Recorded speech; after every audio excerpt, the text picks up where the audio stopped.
राम राम. राम राम. आता यावर्षी तुम्ही 2 एकरला खत हो. आणि ग्रॅन्युअल हो आणि बीज प्रकाराला RPS हो. सॉईल गार्ड हो. घेऊन चाललात.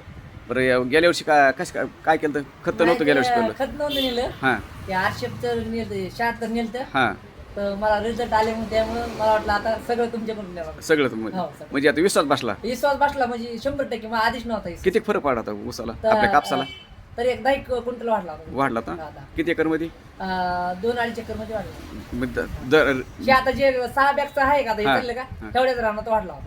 आणि पहिले किती निघायचा? पहिलं काय म्हणजे 15-16 म्हणजे यावर्षी किती झालं? यंदा 26 क्विंटल आहे. 26 क्विंटल झालं, म्हणजे 10 क्विंटलचं वाढ. हो, 10. मग त्याच्या अगोदर तेच लेवल चालत होतं का? हेच पीक हेच राहणं सगळे हेच पण यावर्षी फरक पडला फरक तुम्हाला. पडला. पण मी सांगितल्या पद्धतीनेच केलं ना. त्या डोकं जास्त लावलं नाही, नाही. नाही, नाही तर मग काय करतात, हे न गवालय महाग नाही, आहे. नाही, बरे तसं औषधं महाग म्हणतात लोक, त्याचं काय? नाही नाही औषध महाग काय आता खत घेऊन घ्यायला बघायला चालेल 4,500 रुपये क्विंटल दुसरे 10-26 आहे. मग आपलं 1400 लोक गोणीच काय काय अंग करतो? काय? म्हणजे अशा पद्धतीने हो.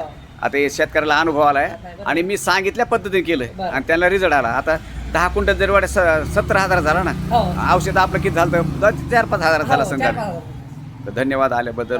तुमची प्रगती वाढली, आम्हाला बी आनंद व्हायला.